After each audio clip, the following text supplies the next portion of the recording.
Picking the wrong vendor can result in a costly transition. You have your roadmap, and the vendor has its own. If you pick the wrong horse, you could be ripping and replacing in just 18 months. How do you avoid making such a costly mistake? You're listening to Defense in Depth. Welcome to Defense in Depth. My name is David Spark. I'm the producer of the CISO series, and joining me as my co-host, it is Steve Zalewski. Say hello to the audience. Hello, audience. That is Steve Zalewski. You're going to hear a lot more of that voice throughout the show. By the way, did you know that we are available at CISOseries.com, where you can find all of your favorite CISO series programs? We have 4 other shows on our network, plus lots of videos and articles and tons of great stuff. And you can sign up for our newsletter as well on our site or via LinkedIn, whatever you like. Our sponsor for today's episode is Native, the cloud security control plane for the enterprise. Unify, manage, and maximize built-in cloud security controls and achieve secure by design consistency across cloud environments. And we're going to be talking about that a little bit later in the show. But first, Steve, let's talk about the topic at hand. No one signs a contract with a vendor thinking they'll need to jump ship. But as Richard Senen of IT Harvest pointed out, it happens all the time. It wastes implementation and integration time and creates gaps in security while you switch, to say nothing of the wasted political capital. A lot of this stems from incomplete market intelligence when they initially bought. As Senen said, quote, due diligence isn't just about evaluating vendors. It's about knowing which vendors to evaluate in the first place. Now, conventional thinking would lead you to believe the market leader would be the best. But your good pick could fail on you because their roadmap was looking out for their best interest. Quote, the vendor got acquired and product development stopped. A better solution emerged and they didn't know about it. The, quote, market leader turned out to be the marketing leader, said Senen.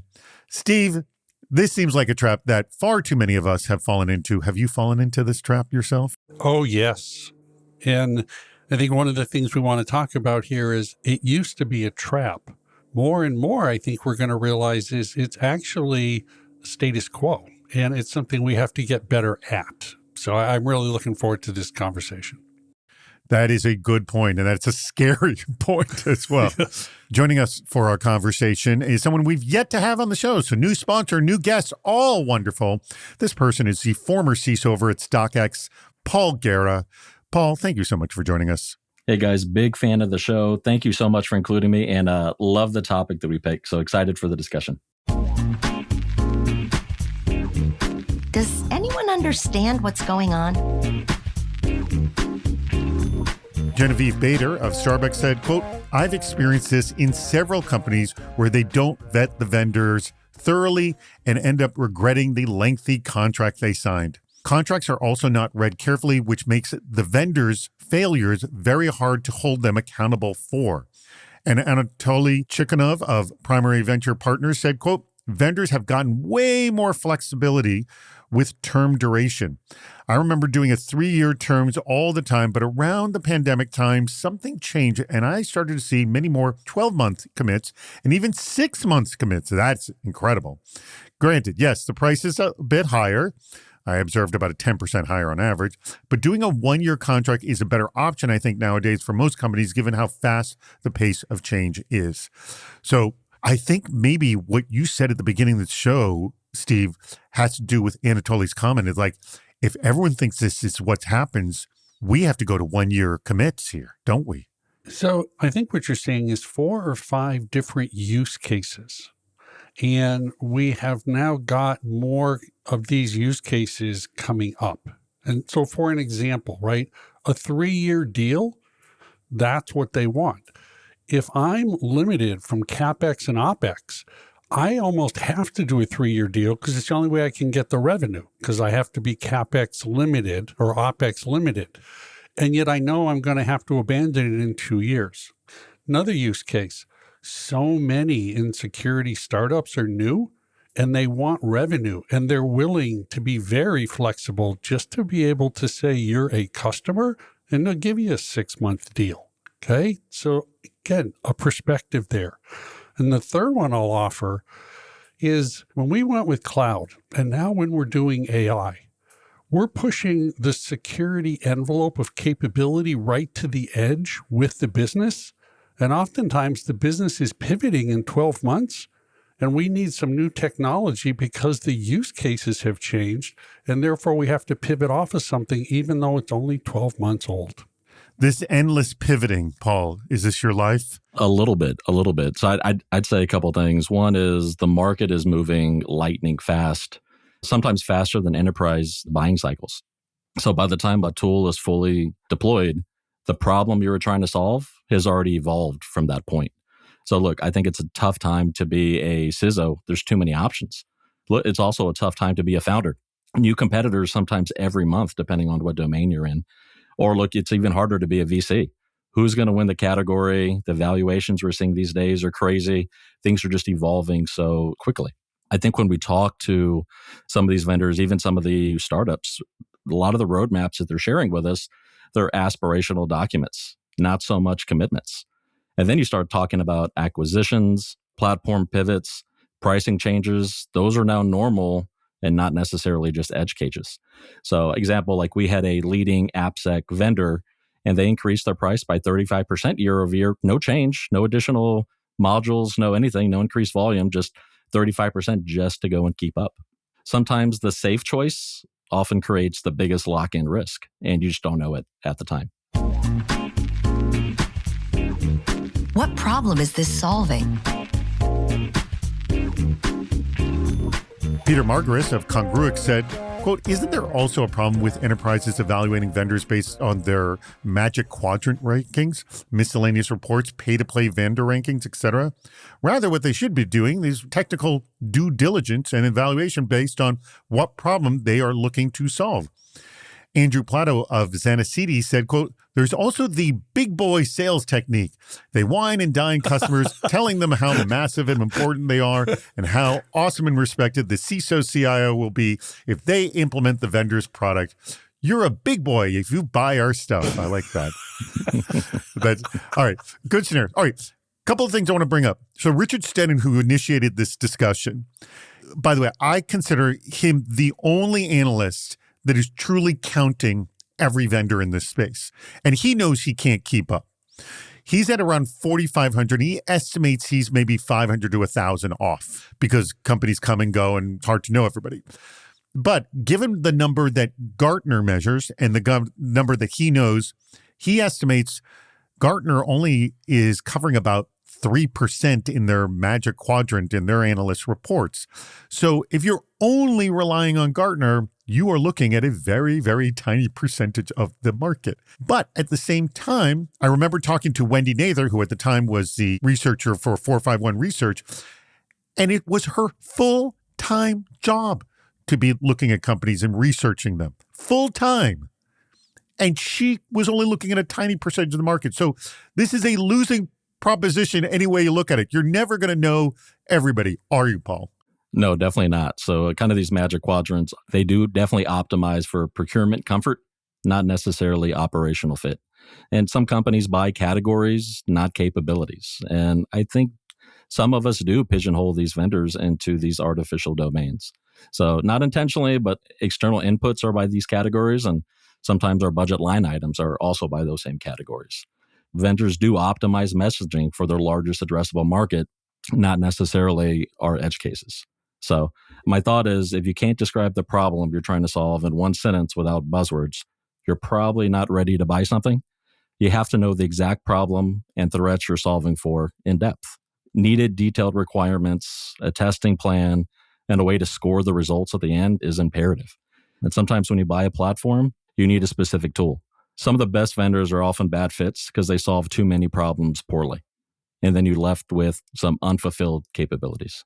So, Steve, I'm sure you fell into the trap of, I know these vendors, I'm sure there's more out there. I don't have time to look at them all or figure out who they all are. And then also just defining your own problem, like what just Paul said. I mean, just doing the matchmaking yourself is a ton of work. And I always point out, this is only a part of a CISO's job.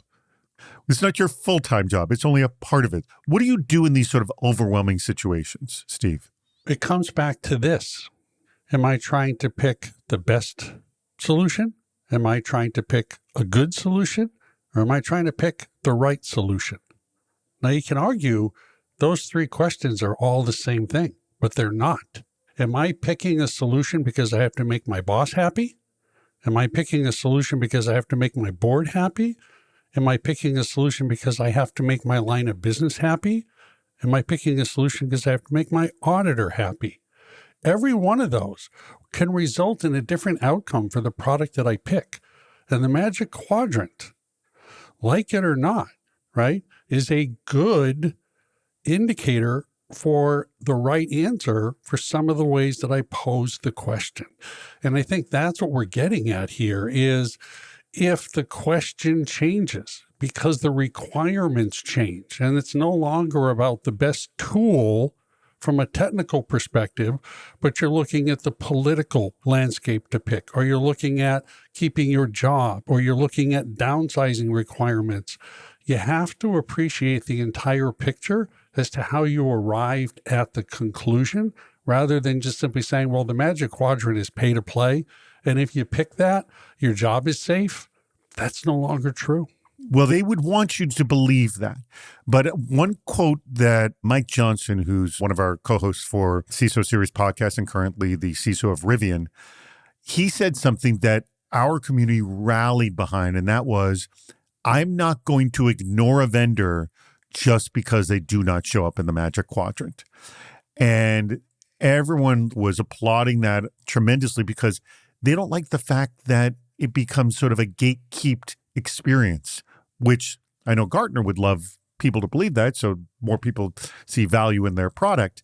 I'll ask this kind of the same question I asked Steve to you, Paul. How do you sort of deal with that overwhelming feeling of, I can't know it all? I have to talk to so many people to try to figure out what matches my problem. I don't think I have the time because it's only part of my job. Yeah, the great question. It's tough. It's tough. You have to know the vendors that are out there. You have to look at these external inputs. And yeah, as you mentioned before, it's only 3% of really what's out there. What I try to leverage quite a bit is some of my CISO peers and new interesting tools that they're implementing. But we focus on the problem statements, not so much the solutions that are in place. How did you solve X, Y, and Z? What kind of result did you get? What kind of outcomes did you get for your end customer at the end of the day? How easy was it for IT or platform engineering to go and implement? What are the cost implications? Was it cheaper? Was it more expensive? Right? So it's asking all those questions and understanding how all stakeholders are going to react to that decision. Because Steve, you made a great point. You have a lot of people that want to weigh in on the decision, and it becomes not just technical anymore. It's financial, it's political, it's all these other pieces. So yeah, it is three-dimensional these days. And I want to chime in one more thing. And I think Michael is correct, but here's what we're seeing in the industry. Brutal truth. 4,500 products that we know about, another 500 to 1,000 in stealth mode. There's no way when we need to now say, okay, we've got to put a guardrail around AI models, that we can actually go out and do a traditional POC evaluation. We're reaching into our networks and saying, who has solved this problem in the last 6 months? What did you do? Does it work? And we're basically pre-qualifying one or two products based on the network. Cloud providers ship powerful built-in controls, but most teams struggle to turn security intent into consistent enforcement across AWS, Azure, Google Cloud, and OCI.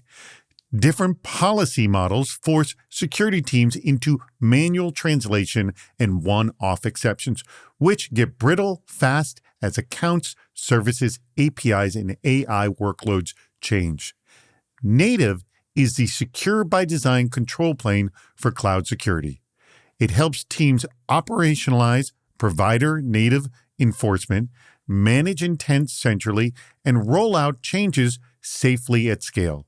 Native works through the cloud's own mechanisms, so guardrails are enforced natively while teams can preview impact before deployment and reduce drift over time. With Native, security isn't bolted on after the fact. It becomes part of how you operate the cloud. Remember, go to native.security to learn more. Would this work? Dimitri Raidman of Cybeat said, quote, "This mistake happens far too often. Sometimes it is due to budget or going after a lower cost solution. Other times it is marketing fairy dust or high expectations set by sales teams. Regardless of the cause, the fallout is devastating for the organization and the internal champion who vouched for the tool. My recommendation, look closely at the customer success team." That's a good point. Their knowledge and their documentation before you sign. Keep in mind that if you dislike something during your POC or pilot, the friction will likely be 5 times worse after you buy the solution. That's a good point. Sachin Bansal of Security Scorecard said, quote, "Here's the board level gap. Most organizations lack a documented exit trigger in their vendor governance. No defined KPI for time to rip out. I'd bake detection gap reviews into quarterly risk committee guidance so rip and replace becomes a governed decision, not a crisis. What metric would you hard code?" I kind of like that last one from Sachin. And it sounds easier said than done, doesn't it, Steve? Okay, maybe I'm going to cross the line. Okay, when you get married, okay, There is no rip and replace. there's a phrase that says it's cheaper to keep her. Okay, meaning the friction of doing a divorce with the business to pull that technology out, to put something else in. It's better to just get along and go along, because the cost of rip and replace actually does more reputational damage to you and to your representation to the business than to just stay the course. Okay. GRC team likes it. You rationalize away the relationship because the alternative is still a bar too high. And that is a terrible thing to say. But quite honestly, that's what we're up against, because buying the technology is easy. It's the 9 months it takes to get it in and get it running right. And then, okay, there's potholes in the road. You tend to just find your way around the potholes rather than repaving the road. That is a good metaphor, right? To find your way around the potholes rather than repaving the road. So again, I like Sachin's comment, but again, like the reality of it, it's like, I'd love to do what you're saying, but yes, Paul? Yeah, I think that's why the POCs and pilot are so essential, right? And you have to set them up to be successful. So if you don't have your POC results like formally defined, they'll lie to you unless you design them to fail. Most POCs that you do, they're guided tours, not a real stress test of the tool. If you talk to sales engineers, they'll optimize for all the green check marks, not real world friction. And I love the comment around the customer success team. And in my experience, that is an easy tell. Sales will show you the product at its best. Support will show you when the product breaks. And that customer support team will show you what you're living with after you've actually implemented and you're dealing with that pain.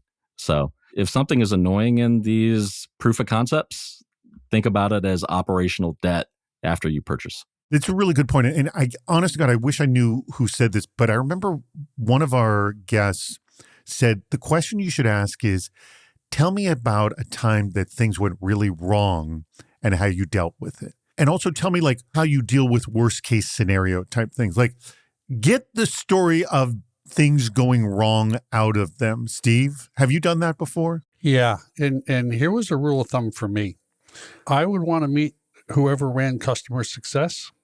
And if they weren't an officer in the company, they weren't a VP, I'm not picking your product, because customer success is not patting me on the head and giving me a chocolate chip cookie. Customer success is, I'm not happy. They're calling the CEO and kicking the CTO out of bed to go fix the damn problem. Okay, because they represent me. They don't represent their company. And if I didn't see that commitment in the company by making them an executive so that they can force that to happen, thank you very much. Don't let the door hit you in the butt. Similar story, Paul? Yeah, same thing. There was a couple companies that we looked at. We talked to their customer support team. We did not get the response that they wanted. They told us on the phone that they weren't getting the right support. Things that were broken weren't being prioritized by product or by engineering. That told us everything we needed to know. Because I guarantee you the first month in, we'd have issues, we'd have concerns, and we'd be one of those other people in the queue not getting prioritized. Why is this an issue? Sunil George of Global Doc said, quote, "The real damage isn't the tool, it's the time, effort, and credibility lost fixing the choice." I would agree 100% on this. Hope is simple. Look wider, ask harder questions, and plan for change, not perfection. I think he sums it up really nicely. It's your fear isn't the cost you laid out to buy this. It's everything around it, isn't it, Paul? 100%. So ripping and replacing a new security tool sets the program back 12 to maybe even 18 months. Teams become now change adverse to one bad bet. So they're constantly now second guessing themselves. And then as CISOs, we lose leverage with the board and other C-level leaders after these reversals are very visible to everyone else. So vendor churn, it just at the end of the day erodes trust, even if the decision was reasonable. Yeah, I got burned on a product a long time ago, and my whole thing now is know at the beginning how I get out of it. Steve, do you know at the beginning of purchase, like, how do I get out of this? So there's something I learned the hard way, right? Which was security is a cost of doing business. It is a friction on an efficient business process. Okay. So I stopped trying to make security important. And what I said to the business was, for this amount of friction, I can give you this promise, insurance policy. Okay. So that what I was already doing with the business is setting the stage for if the product became unusable, the friction was too high, the opportunity to turn it off and either accept the risk or go through an exercise to bring a new product in where the business was on board with me to go through the people and the process friction was the thing I learned. Don't make the decision yourself. Take them on the journey with you so that if they go, yes, the friction on this tool now is so high that if you want to swap it out, we'll agree with you and we'll go through the transition. That was the secret sauce. I think we've all learned something today, and that is that if you don't want to get burned, ask the really tough questions up front. Don't fall for the wonderful steak dinner, the great POC that never looks at the tough stuff. You do your own measurements, talk to the customer support team and ask them what happens when things go really wrong and tell me a story of how you dealt with things when they go really wrong. Paul, back me up on this. And what have I missed here? Some of the things I would agree upon. If we pick the wrong vendor, security leaders, we pay twice, once in budget, once in reputation, right? And then we also have to make sure, like as we said earlier, vendors evolve faster than their contracts. That's why we're going to 1 year.